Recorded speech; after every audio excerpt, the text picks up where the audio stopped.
This week on Jerusalem Dateline, a tug of war between nations emerges after the U.S. decides to pull its troops out of northeast Syria. Who will control this strategic Middle East territory? Plus, the World Council of Churches sends hundreds of volunteers to Israel and the West Bank. What's their agenda? And Israel as the good neighbor. How the IDF reached out to Syrians caught in the middle of the Syrian civil war. All this and more this week on Jerusalem Dateline. Hello and welcome to this edition of Jerusalem Dateline. I'm Chris Mitchell. A suicide bomber killed 19 people in Syria, including 4 U.S. servicemen on patrol. The attack provoked various messages to President Trump about his decision to pull U.S. troops out of Syria. ISIS claimed responsibility for the blast caught here on security camera footage in the Syrian town of Manbij. After the attack, Senator Lindsey Graham interrupted the confirmation hearing of William Barr to make a direct plea to President Trump. My concern by the statements made by President Trump is that you'd set in motion enthusiasm by the enemy we're fighting. You make people who are trying to help wonder about us, and as they get bolder, the people we're trying to help are going to get more uncertain. Graham said he recently had a meeting at the same restaurant with Kurds, Arabs, and Christians who hope to establish a democratic government in northeast Syria. So I would hope the president would look long and hard at where he's headed in Syria. I know people are frustrated, but we're never going to be safe here unless we're willing to help people over there who will stand up against this radical ideology. In Ankara, Turkey's President Erdogan sent a different message to President Trump: don't stop the pullout. The attack could have the aim of influencing the decision that America took, that Mr. Trump took. But because I saw Trump's determination to withdraw, I believe that he will not take a step back in the face of such an act of terror. Trump's announcement to pull out of Syria has provoked a tug of war over who will control northeast Syria. While Erdogan wants Turkey to control a 20-mile security zone, Russia's foreign minister pushed back on Turkey's land grab. We believe that the optimal and only right solution is transferring these Syrian territories from when the United States troops leave to the control of the Syrian government, Syrian armed forces, and Syrian administrative bodies. But critics warn if the Syrian government of Bashar Assad resumed control of northeast Syria, it would open a door to Iranian influence. With all of these competing interests, Turkey, Russia, Syria, Iran, and the U.S., a new Middle East is emerging, and it remains to be seen who will shape its destiny. Here in Israel, in a rare admission, Israeli Prime Minister Benjamin Netanyahu announced that Israel attacked an Iranian military target in Syria. The strike is part of an ongoing struggle by Israel to eliminate the threat from Iran, just miles from Israel's northern border. After the strike, Israel's Prime Minister Netanyahu toured the Golan Heights and explained why Israeli warplanes hit this Iranian target. In the past 48 hours, Israel attacked an Iranian weapons warehouse at the international airport in Damascus. This reflects our consistent policy and strong determination to prevent Iran from entrenching itself militarily in Syria. If necessary, we will step up these attacks. Syrian state television said Syria air defenses shot down a number of Israeli missiles. Israel's outgoing chief of staff also said Israel had dropped 2,000 bombs on targets inside Syria just last year. Netanyahu also revealed that Israel destroyed the final tunnel dug by Hezbollah into Israel. This brings Operation Northern Shield to a successful close. We'll continue to monitor all activity by Hezbollah, by Iran, and its proxies. We'll do whatever is necessary to ensure the security of Israel. In the meantime, U.S. Secretary of State Mike Pompeo concluded his multi-nation tour of the Middle East. The trip was designed to forge an alliance against Iran and assure allies the U.S. is not leaving the Middle East, even though President Trump announced the pullout of U.S. troops from Syria. Pompeo told CBS's Face the Nation the pullout won't change the main U.S. mission. The counterterrorism mission, the effort to make sure that the destruction of ISIS is not only complete, but that the resurgence is not possible. Our efforts to counter the threat from terrorism stemming from the Islamic Republic of Iran. Those are all real missions. The tactical change we've made and the withdrawal of those 2,000 troops is just that, a tactical change. Mission remains the same. Some in northeast Syria see the U.S. pullout as a betrayal of the Kurds. But this official says the U.S. promised to guarantee the safety of the people in the area. The American leaders were very honest and clear in their decisions, that there will be no withdrawal without the accomplishment of all these tasks, especially in the issue of protecting the area in northeastern Syria and the negotiations or the discussion that was made between Bolton and the Turkish administration, that there will be no withdrawal until the safety of this area was guaranteed. The pullout leaves many nations vying for dominance inside northeast Syria. The stakes are high. Pompeo's Mideast tour and what happens on the ground inside Syria will help shape the future for millions of people in the region. Up next, hundreds of volunteers tied to the World Council of Churches spread throughout the West Bank with what some call a hidden agenda. CBN presents The I Wills of God, your path to overcoming fear and anxiety. We're going to talk about some of the incredible promises God has made to His children. In Pat Robertson's newest teaching, you'll discover the I Wills of God. I will rescue him, protect him, answer him, be with him in trouble, deliver him, honor him, satisfy him with long life, show him my salvation, and see amazing stories of God's promises in action. What I felt was loved and treasured. God spared my life twice in 3 days. The good Lord had given me a second chance. Break free from stress and despair.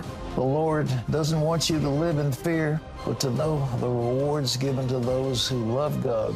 Call 1-800-700-7000 or visit cbn.com. The I Wills of God, your path to overcoming fear and anxiety. Hello, I'm Terry Newsom. Did you know there are more than 148 million orphans in the world today? 148 million. But it was 3 little girls that taught me about the plight of orphans. My husband and I spent nearly a month immersed in the daily activities of a Ukrainian orphanage as we waited to adopt 3 sisters. I saw firsthand the utter loneliness, the pain of rejection, and the overwhelming desire to be loved. That experience changed me forever. And out of it grew a ministry from my heart called Orphans Promise. Today, we're helping orphans and vulnerable children in more than 50 countries worldwide. Thousands of children are now in safe homes. They're being educated, and they're learning life skills. I'm asking you to join with me and become family to these children. Will you call the number on your screen right now? Because every child deserves a chance to be happy. The World Council of Churches calls itself broad and exclusive with a goal of Christian unity. A new report also claims the organization is behind a program to train young people as observers in the West Bank and then send them home as anti-Israel advocates.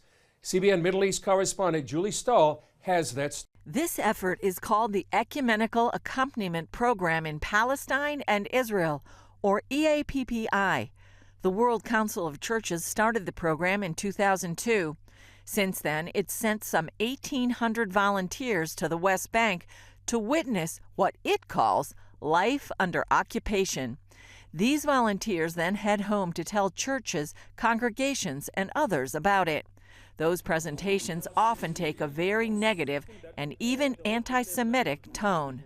It has got nothing to do with it. It is mainly a political warfare. It is mainly driven by the Zionists. It is a Zionist ideology to try and drive every Palestinian out of that land to create a Jewish state. The WCC denounces anti-Semitism as a sin against God, and spokesperson Peter Prove tells CBN News that the program is all about human rights. The ultimate purposes of the program are to address human rights violations, impacts upon human dignity, and to promote, on the positive side, a just peace for both peoples. A report by the NGO Monitor, however, paints a different picture of these so-called training camps. And that is the main tool for training anti-Israel activists within church organizations and churches around the world.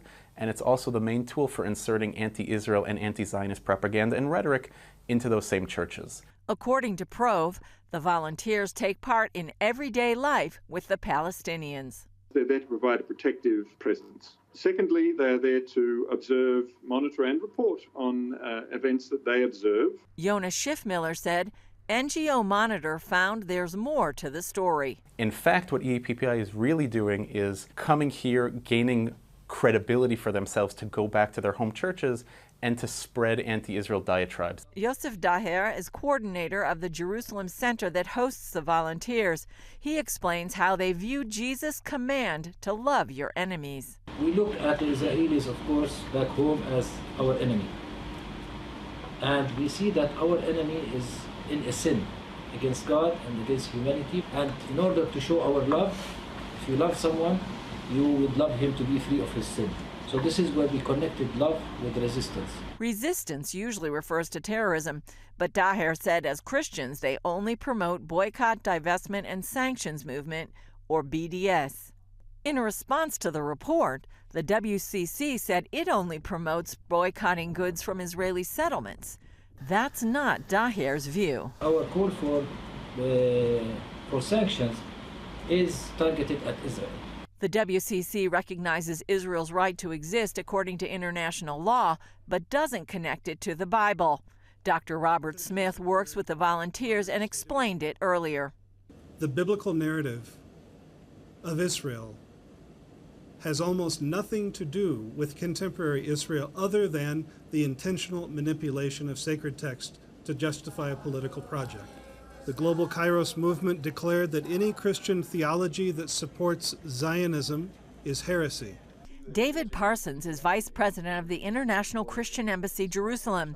He described the 2009 Kairos Palestine Declaration as misguided. For someone to brand Christian Zionism heresy, this is troubling ground because Jesus himself affirmed the restoration of Israel in Matthew 19. The Apostle Peter does it in Acts chapter 3, and Paul does it in Romans chapter 11. So these were all affirming a belief in biblical Zionism, the belief that the Jews would be restored to the land. So are you calling Jesus himself a heretic? Funding for the volunteer training program comes from the World Council of Churches as well as European governments. NGO Monitor would like those countries to reevaluate that support and the WCC to recognize Israel's right to exist as a Jewish state. A global movement targeting Israel's economy is at the heart of a debate in the U.S. Congress. Democrats recently blocked legislation supporting the Jewish state. They claim it's because of the government shutdown. But one Republican senator believes there's another reason Democrats won't pass the bill. He says a growing number of their members are anti-Israel. Capitol Hill correspondent Abigail Robertson brings us more from Washington.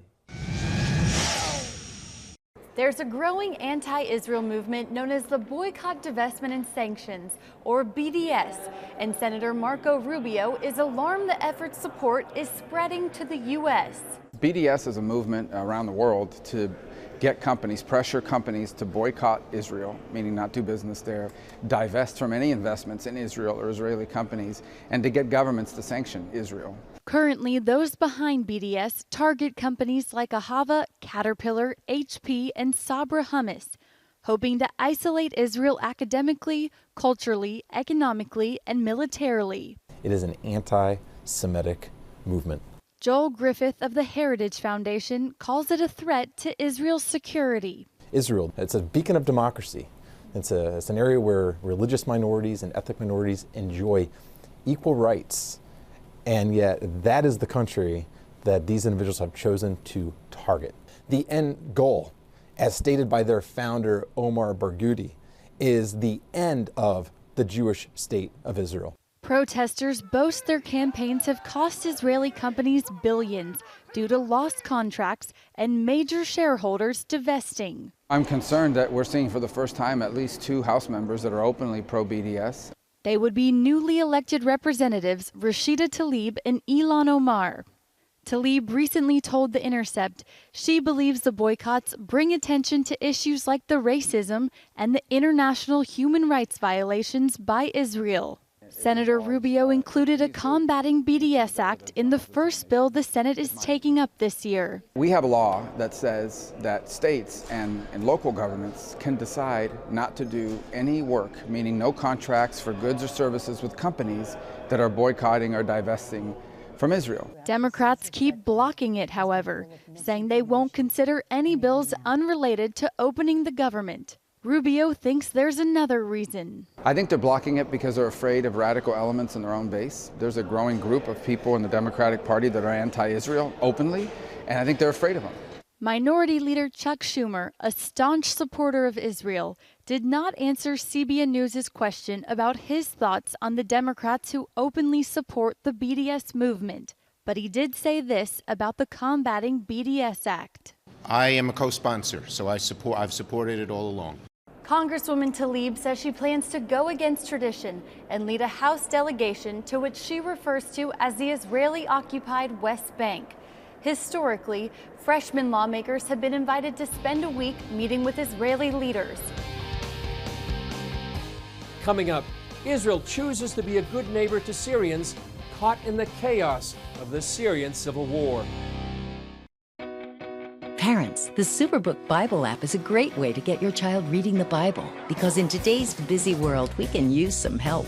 The free Superbook Bible app has fun stuff your kids will love.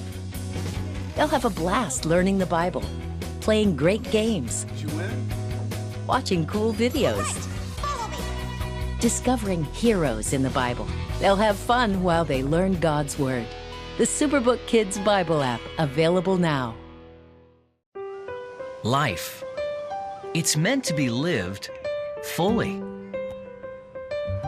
Jesus said it. I came to give you life. Life to the fullest. Life in your family. Life in your finances. Life in your body, mind, and spirit. Life in your everyday.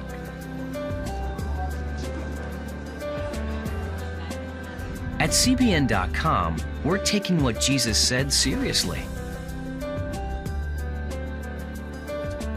We're here to help you discover life.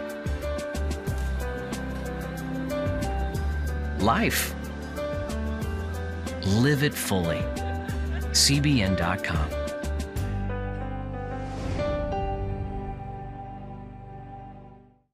Discover the I wills of God. I will rescue him, protect him, answer him, be with him in trouble, deliver him, honor him, satisfy him with long life, show him my salvation. What I felt was loved and treasured. God spared my life twice in 3 days. The good Lord had given me a second chance. Call 1-800-700-7000 or visit CBN.com. The I wills of God, the latest teaching from Pat Robertson. For several years, the Israel Defense Forces reached out to thousands of Syrians when these Syrians were caught up in the crossfire of the brutal and deadly Syrian civil war. Many Christians would recognize the name of this operation. They called it the Good Neighbor Policy. How did the Good Neighbor Policy get started? The Good Neighboring Policy started when the IDF understand there is other challenges from the quietest border from 73 till 2011. Something has been changed in Syria and affects Israel. We've understand that radical Islam groups are living just next to our border, that we need to change our policy. One of the things that we have done is to help the population, civil population, more than 250,000 civilian people living in the Quneitra region. People that educated centuries to hate State of Israel, people that didn't know Israelis, but they've been born and educated to hate us. But we began with evacuated traumatic injuries from the war, people that their homes or schools has been bombed and they were severely injured. We were evacuated to Israel, more than 4,500 citizens. And then we've increased it, and we've treated more than 1,400 children suffering from diseases, chronic diseases. We've evacuated them also to Israel. We've opened for them a day care clinic eastern to the fence, treated more than 8,000 Syrian people, civilians, men, women, and children.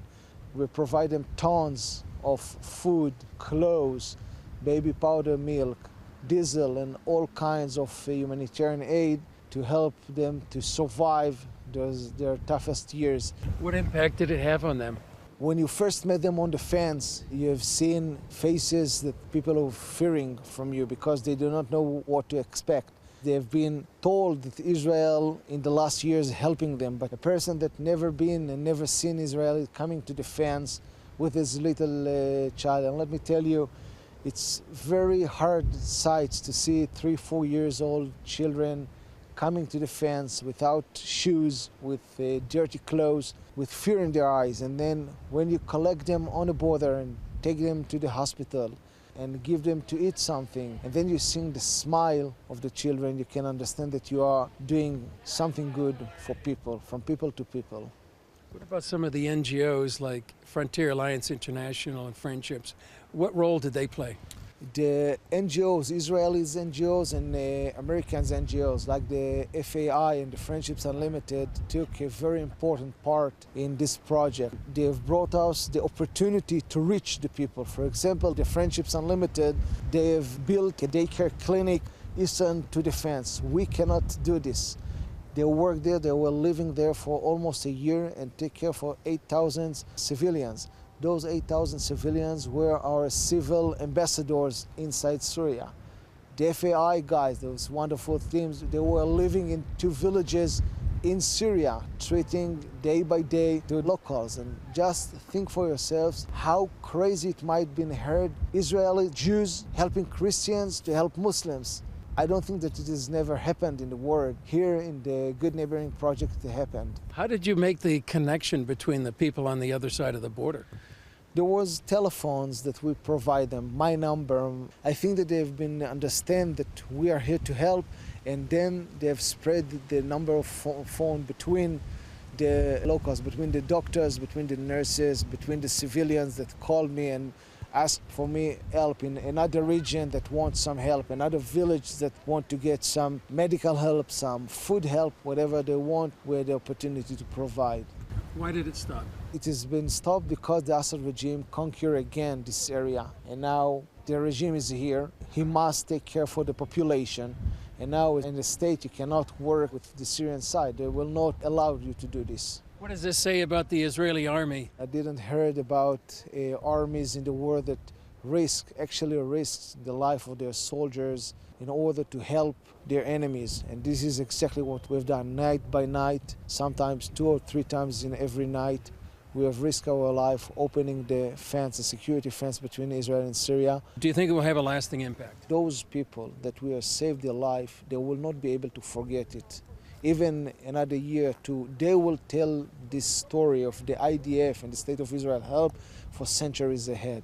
So even if they will not wave the flags of Israel on the Quneitra region in those days, deep in their hearts, they will know that Israel helps them, and they will speak this story to their families and relatives. You're getting out of the IDF in a few weeks. How do you feel in your heart about what you've done here? Enormous project, amazing project.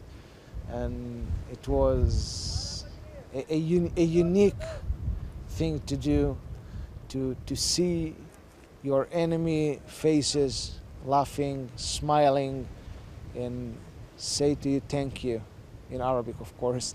And I think that this is an amazing end of serving 24 years in my country. Coming up, a new documentary remembers the heroic resistance of Jews in the infamous Warsaw Ghetto during World War II. When you give, smiles grow bigger. When you care, homes are happier. When you comfort, the hurt goes away. When we all come together to love, miracles happen. Hello, I'm Terry Newsom. Did you know there are more than 148 million orphans in the world today? 148 million. But it was 3 little girls that taught me about the plight of orphans. My husband and I spent nearly a month immersed in the daily activities of a Ukrainian orphanage as we waited to adopt 3 sisters. I saw firsthand the utter loneliness, the pain of rejection, and the overwhelming desire to be loved. That experience changed me forever. And out of it grew a ministry from my heart called Orphans Promise. Today, we're helping orphans and vulnerable children in more than 50 countries worldwide. Thousands of children are now in safe homes. They're being educated, and they're learning life skills. I'm asking you to join with me and become family to these children. Will you call the number on your screen right now? Because every child deserves a chance to be happy. Hello? Is this thing on? Hey, kids, do you love games? And do you love discovering things? Well, do ya? Then you're gonna love this. It's the new free Superbook Kids Bible app. You can play games, watch videos, find answers to your questions, and a whole lot more. The new Superbook Kids Bible app. Free downloads available on iTunes and Google Play now. On International Holocaust Remembrance Day, this coming January 27th, a new documentary called Who Will Write Our History will be shown worldwide. The film by Nancy Spielberg tells the stories of Jews who died in the Warsaw Ghetto, using secret testimonies and stories they left behind hidden in the ghetto.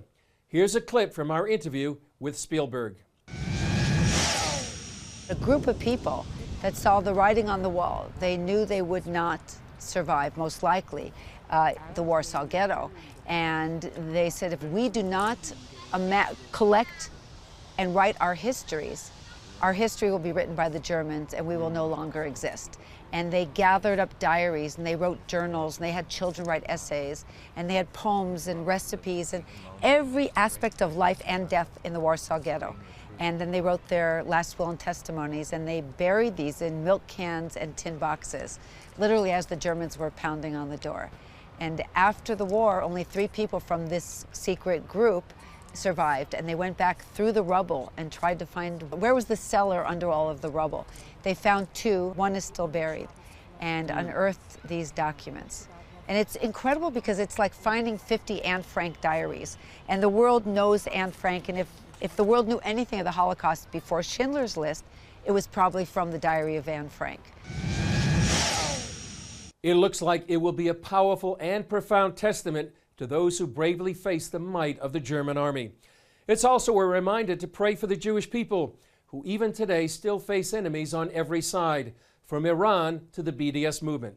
And please pray for leaders like President Trump, who are making major decisions that affect so many people here in the region.